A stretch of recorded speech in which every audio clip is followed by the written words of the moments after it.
You can sit in a job that drains your soul, watch the clock like you're serving a sentence, and still say, well, at least my paycheck hits on Friday. Honey, that's not necessarily peace. Sometimes that's a hostage situation with direct deposit. Welcome to the Made You Think podcast. Podcast. Hi. Yeah. Welcome to the Made You Think podcast. Welcome to the Made You Think Welcome back podcast. to the Made You Think podcast. I'm your host, Megan Scorp, and I am so glad you decided to spend some time with me today. Before we jump into today's conversation, I want to give you my usual disclaimer. I am not a licensed therapist, clinical psychologist, or medical professional. The thoughts and perspectives I share here come from personal reflection, life experiences, observation, growth, and some lessons that took me entirely way too long to learn. This podcast is meant to encourage you, challenge you, and hopefully help you look at some things from a different perspective. If you are experiencing any mental health challenges, please reach out to a qualified professional who can provide the support you need. Now, clear your mind, put on your thinking caps, grab your favorite beverage, and let's jump into today's topic. Because today, we're talking about something I had to learn the hard way. Just because something feels familiar doesn't mean it's peace. And that distinction changed the way I started looking at almost everything in my life.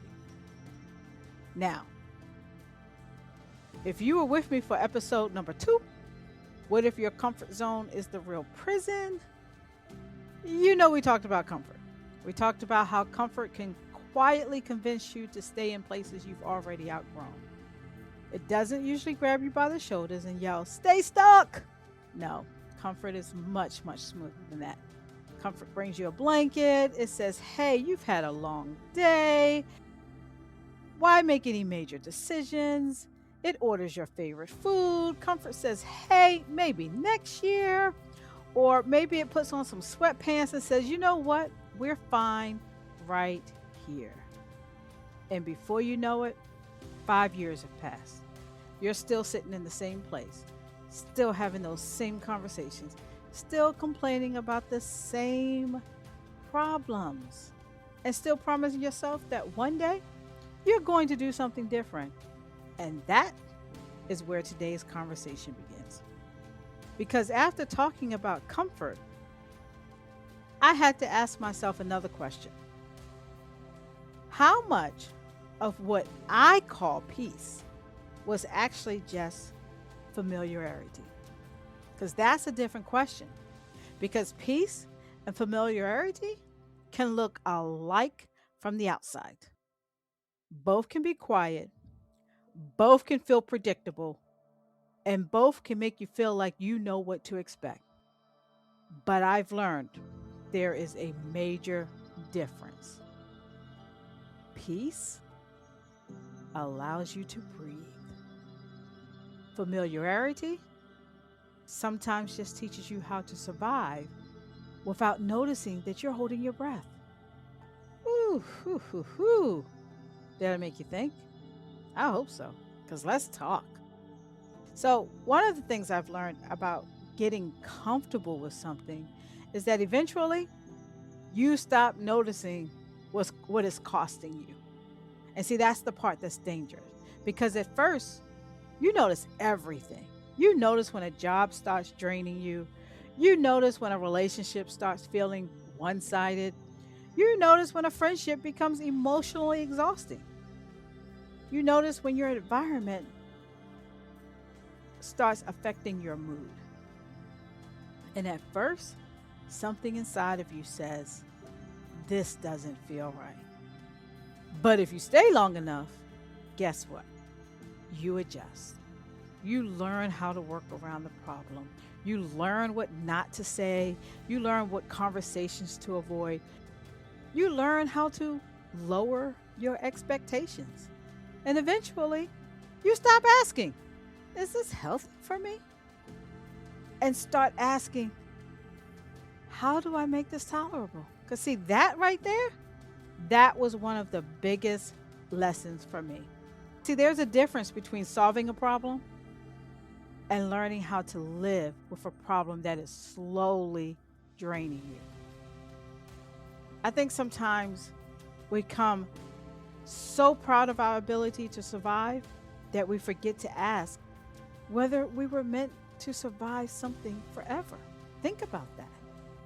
Some of us deserve awards for surviving situations we should have left years ago. We can have a whole trophy case that says, most improved at tolerating nonsense. Or how about employee of the month for ignoring red flags? Or how about lifetime achievement award for saying, it's not that bad. And we'd be up there accepting the award like, hey, I like to thank my anxiety, my fear of change, and everybody who told me to just stick it out. But seriously. And we'd be up there accepting the award like, I like to thank my anxiety, my fear of change, and everybody who told me to just stick it out. But seriously, at some point, I had to stop congratulating myself for how much I could endure. Because endurance is a beautiful thing when you're moving through a difficult situation. But endurance becomes something different when you're using it as an excuse to never leave. Did I make you think? Because, see, let's talk about jobs for a minute. This one is personal for a lot of people because there's a difference between having a difficult job and having a job that is slowly convincing you that exhaustion is just your personality. Because we've all had those mornings. The alarm goes off, and before both feet hit the floor, you're already negotiating with yourself. Maybe if I close my eyes for another 10 minutes, Monday will somehow cancel itself. You may walk into work already tired. You know exactly who's going to get on your nerves. You know which meeting should have been an email. You know which person is going to say, hey, can I talk to you for a minute? And you already know that minute is going to take 45 and somehow become your problem. But remember, that paycheck comes every other Friday. So you tell yourself, at least it's stable. But let me be clear. There is nothing, absolutely nothing wrong with appreciating stability. A paycheck matters. Absolutely. Bills are real. Responsibilities are real. Sometimes you stay somewhere because you need to survive. And that is real life. So this isn't one of those conversations where I'm going to tell you to walk into work tomorrow, throw your credentials on the desk and say, I'm choosing peace. Because peace is wonderful. But so is electricity. Let's be practical. Sometimes you can't immediately leave a place. But here's what I had to learn though. Not being able to leave yet is different from deciding you're going to stay there forever. And that is what changed my thinking. So sometimes we use circumstances we can't immediately change as proof that we should stop preparing for anything different. And that's where the familiarity becomes dangerous. You may have to stay for now, but the for now doesn't have to become the for the rest of my life. You can work a job and update your resume. You can collect that paycheck and still learn a new skill. You can be grateful for what is providing for you while still admitting that it may not be where you're supposed to remain. Both things are true. You don't have to hate where you are, and you don't have to pretend it's where you want to stay. That's maturity. But remember, sometimes we put unnecessary pressure on ourselves to either be completely grateful or completely miserable. We don't have to be on one side or the other because life isn't always just that simple. There's a middle ground. And see, sometimes the truth is, I'm thankful for this job, but I'm tired. I'm grateful for the opportunity, but I've outgrown this environment. This job is helping me pay my bills, but it is not feeding the part of me that knows I can do more. And that is an honest conversation with yourself. And honesty is usually where change starts.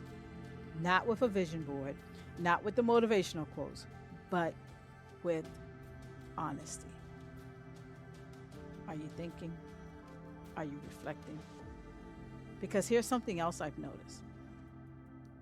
You can get used to almost anything. That's both a strength and a problem. You can get used to being overlooked. You can get used to being the one who always reaches out first. You can get used to a relationship where your needs are always somewhere at the bottom of the list. And you can get used to an environment where you're constantly walking on eggshells. But after a while, something strange happens. That thing that once hurt you becomes part of your routine. And because you know what to expect, you start confusing predictability with peace. So let me give you an example. Imagine somebody disappoints you every Tuesday. I don't know why I picked Tuesday, but at least it's not Monday. Every Tuesday, they forget something important. Every Tuesday, they let you down.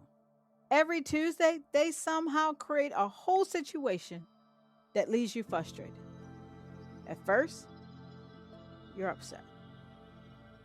Then, after a while, you just start saying, yep, that's just how they are. And Tuesday comes, they disappoint you right on schedule. And instead of being surprised, you say, see, at least I knew what to expect.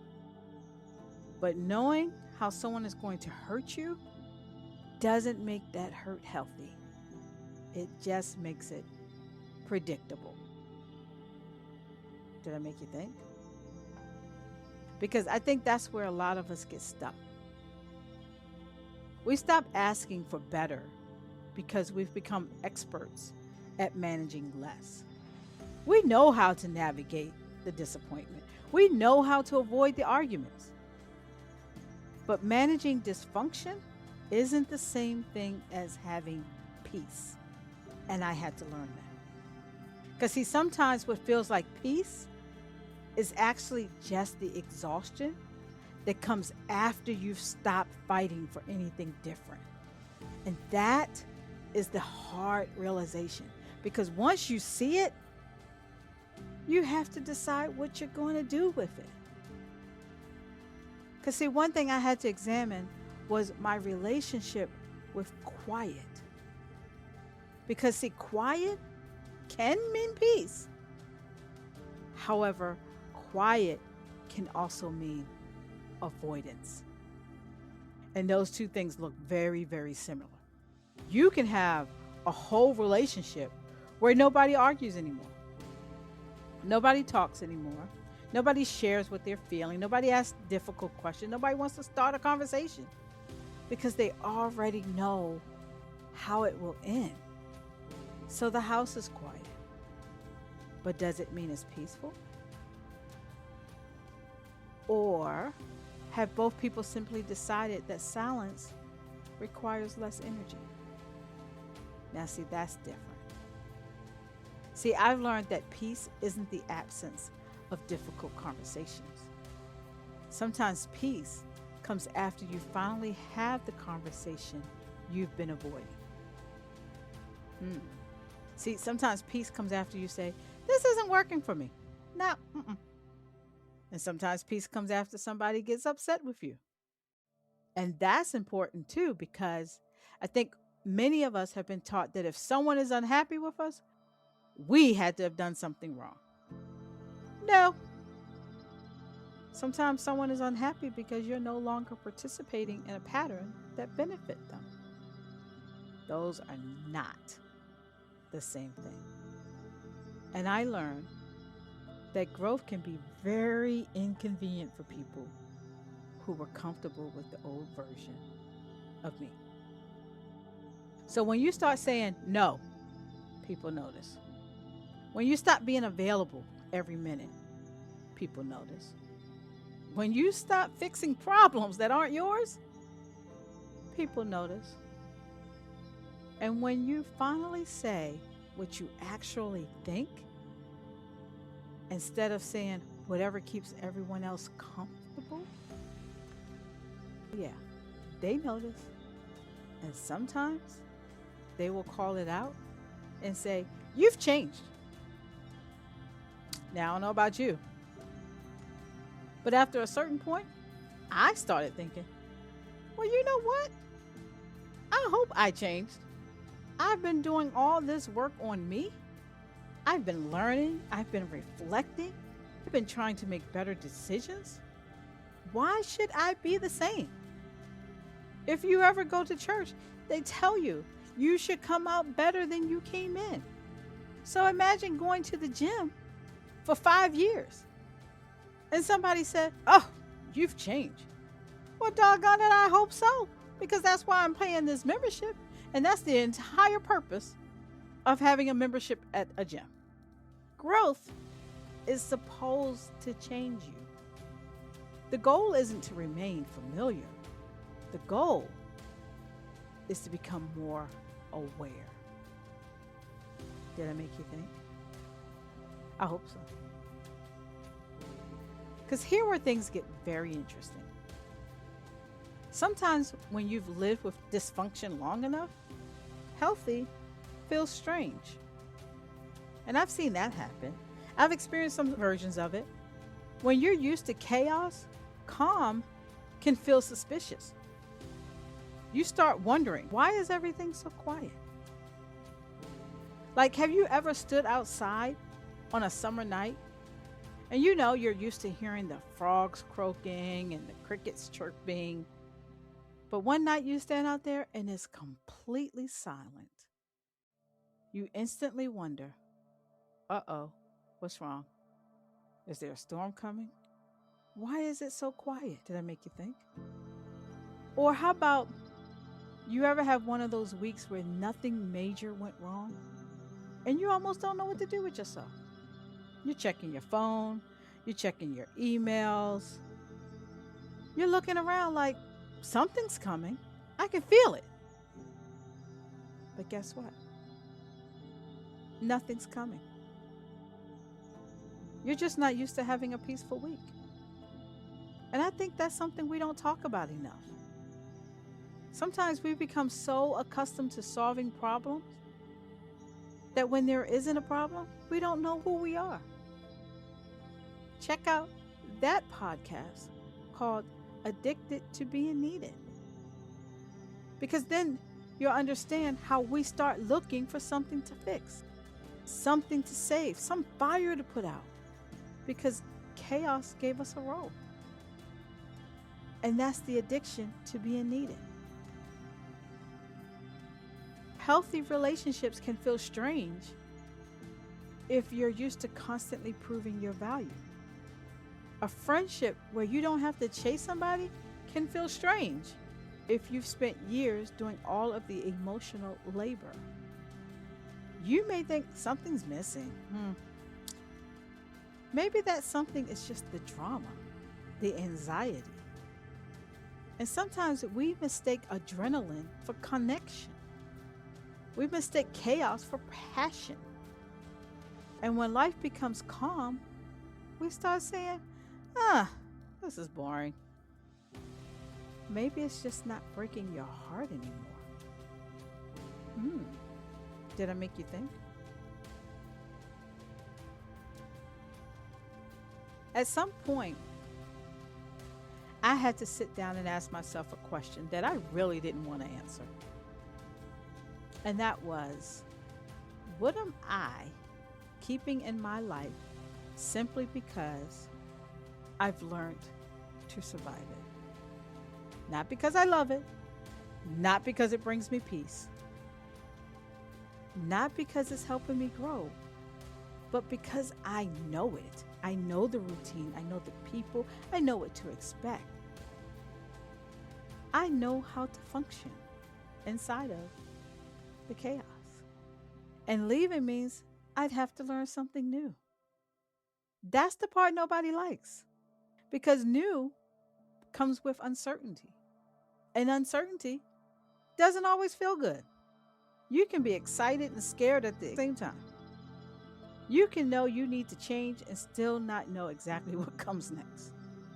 And sometimes you get clarity because you moved. Sometimes you don't figure everything out sitting on the couch thinking about it. Sometimes you have to send the application, take the class, start a project, have the conversation, and guess what? Learn what happens. Because I think sometimes we want God, life, the universe, whoever speaks to you, to send us a complete 12-step blueprint. We want the map, the directions, and preferably somebody to carry the luggage. But that's not how growth works. Sometimes you may get the next step, but you have to trust yourself to take that step. Because taking that step isn't easy, but you got to take it. Did I make you think? Now let's switch over to gratitude, right? I think that's where some people get confused. You can be grateful, but still want more. You can appreciate where you are without making it a permanent home. So when you take your step, you can say, yep, this job helped me, this relationship taught me, but I'm ready for something different. I've learned that gratitude doesn't mean you stop growing. Sometimes we use gratitude to talk ourselves out of our own desires. Don't use gratitude to silence the part of you that knows something needs to change. Being grateful for an apartment doesn't mean you don't want a house someday. Being thankful for people who helped you doesn't mean you remain the version of yourself when you first met them. Gratitude is appreciation. It's not a lifetime contract. And that's what freed me, because I realized I didn't have to hate my past to outgrow it. I didn't have to be angry at a season for ending. Because as we said before, there's a reason, a season, and a lifetime for everything. Some things serve a purpose. And when that purpose is complete, it's over. But some of us are still trying to keep expired seasons alive. And when looking at something that has clearly run its course, we'll say to ourselves, maybe I'll just give it a little more time. But how much more time? Another month? Year? Because at some point, you've got to stop putting life support on something that already taught you everything it came to teach you. It's time to move on. I feel somebody needed to hear that today. Because here's something else as I started noticing when I began changing certain things about how I showed up. Not everybody is going to celebrate it. And that's the truth. People who were comfortable with your availability may not like your new priorities. People who like the fact that you never spoke up may be shocked when you finally find your voice. And if you're not prepared for that, their reaction can make you question your growth. I know, because sometimes the hardest part of changing isn't the actual change. It's the watching how other people respond to it. You may start questioning yourself, saying, am I being selfish? Am I wrong? Maybe I should go back to how things were. And I'm going to tell you, don't do it. Because ask a different question. Do I miss the old situation? Or do I miss being comfortable inside it? Because those aren't the same. Familiarity has a way of making the past look way better than it actually was. You can leave a situation that make you miserable and suddenly remember only the good parts. That's why I think it's important to remember why you wanted the change in the first place. Not to stay angry, but to stay honest. Because see, one of the biggest changes for me was learning to stop dressing fear up as wisdom. And we're real good at that because we don't say I'm scared. Nah, we'll just say I'm waiting for the right time. Or I'm doing more research. Or I'm just being realistic. Now, sometimes these things are true, but sometimes you're just scared. And I had to become honest enough to say it. I'm scared this won't work. I'm scared no one will listen to my podcast. I'm scared I'll fail. I'm scared people will judge me. I'm scared I'll leave something familiar and discover the next thing is even harder. But you know what?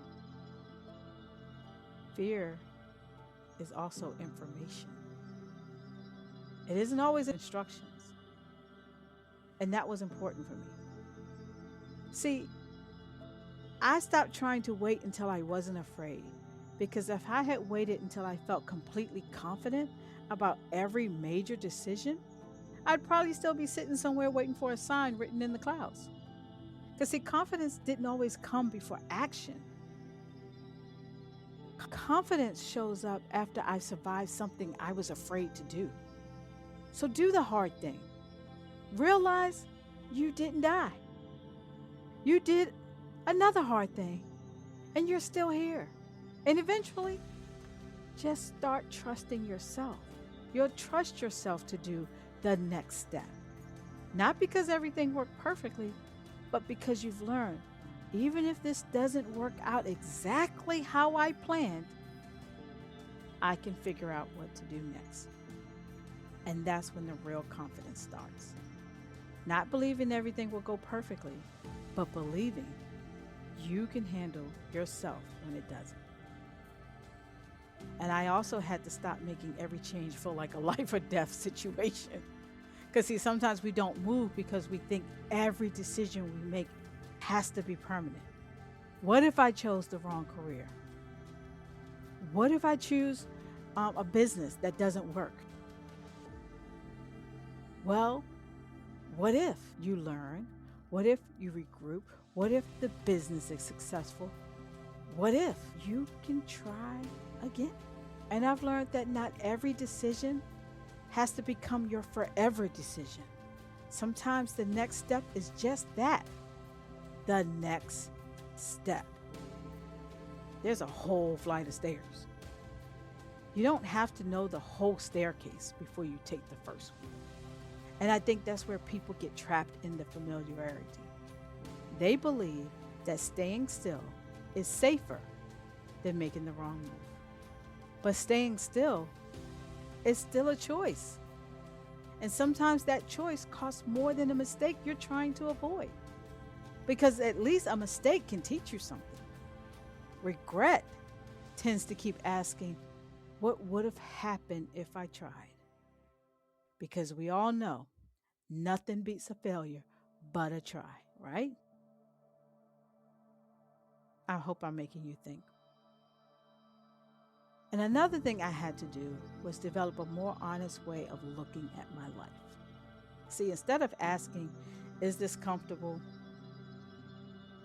I started asking, what does this cost me? And that question will tell you a lot. What does this job cost me? What does this relationship cost me? What does this friendship cost me? What does staying quiet cost me? Because I'm not talking about immediately walking away from anything that requires effort. Because some things are difficult, but are still worth it. Some things are frustrating and still worth it. It may be frustrating to buy a house because they're asking for everything at the last minute, but your house is worth it in the end. So that's the difference that I'm talking about. The question is whether the difficulty is helping you grow or slowly teaching you to disappear. See, a healthy challenge can stretch you. You bought a house, now you know what the process is like, right? An unhealthy situation can shrink you. I don't believe in myself anymore. I tried, I failed, I don't want to do it anymore. Because, see, one leaves you tired and proud, but the other leaves you tired and wondering where you went. And I think we know the difference more often than we admit, because sometimes the answer isn't hidden. It's not hiding anywhere. It's right there in front of us. And sometimes we've just gotten very skilled at ignoring it. And there's a middle period where you haven't completely become who you're growing into, but you're also uncomfortable being who you used to be. And that's not something people are going to post on social media. Because, see, the old life is always calling. Always. It knows your name. It knows your habits. It knows your favorite chair. It knows you. But the new life, that new life is making you learn things. It's asking questions. It helps you meet new people. You are a beginner. And nobody likes being a beginner when they've spent years being good at something. But I've learned that being bad at something new is not proof you should go back to something old. Sometimes you have to step back and just say, I am learning something new and I'm going to push through. Because sometimes things are just simply new. That doesn't mean you're failing. It means you're learning. And there is something incredibly freeing about giving yourself permission to be awkward at the beginning. Your first resume may not be perfect, but it's a start. Your first business idea may change, but it's okay. And your first attempt may flop, and that's okay, because growth rarely looks graceful when you're in it. We can only call it transformation after we survive the messy part. Because sometimes peace looks like making difficult decisions and then feeling anxious about it for a while.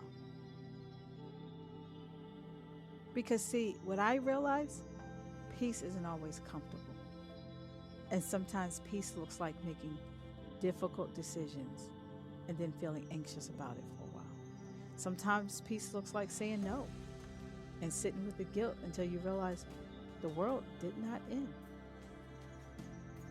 Because underneath the discomfort, there's an alignment and there is honesty.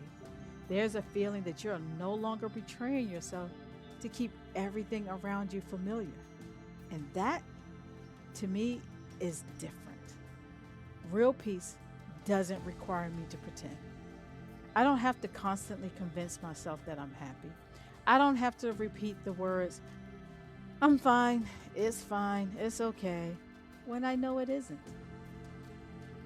I don't have to keep shrinking my expectations just so I won't be disappointed. Because, see, real peace gives me room to tell the truth. And sometimes the truth is, I'm scared, but I'm ready. And I don't know what exactly was next. I appreciate where I've been, but I'm not going to keep pretending I'm supposed to be here forever. That's a different kind of peace. So today I want to leave you with this. Just because you know how to survive something doesn't mean you're required to keep surviving it. Just because something is predictable doesn't mean it's peaceful. And just because change makes you uncomfortable doesn't automatically mean you've made the wrong decision. Because sometimes discomfort is simply what happens when your life gets bigger than the space you've been living in. I don't have to wake up tomorrow and change my entire life. I don't have to quit my job without a plan. I don't even have to end every relationship that frustrates me. But I don't have to burn my whole life down and announce on social media that I'm choosing myself. Please. Some of us need to stop making life decisions in the middle of an emotional weather. Take a breath, be honest, look at your life, ask yourself, am I truly at peace? Or have I simply gotten good at living with what hurts me? Or ask yourself, am I staying because this is where I want to be? Or because I'm afraid of what happens if I leave? You don't have to answer these questions today, but don't run from them either. Sit with them. Because sometimes the first step toward a different life isn't knowing exactly where you're going.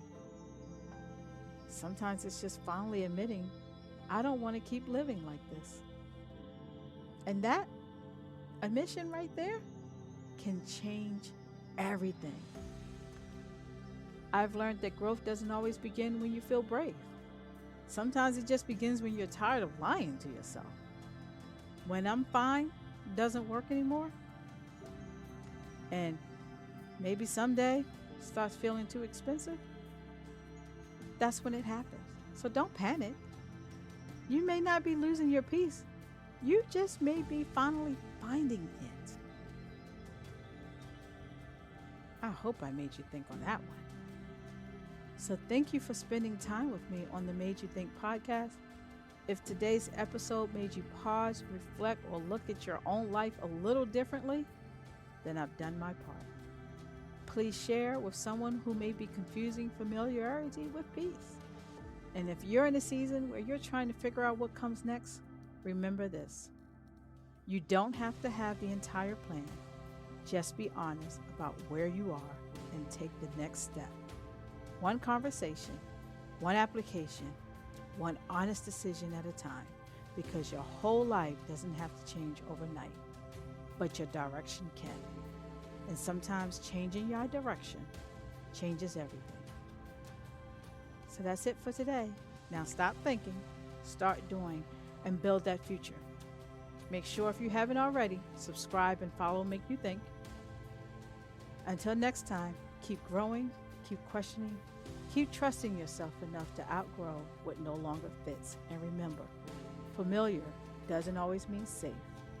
Quiet doesn't always mean peace.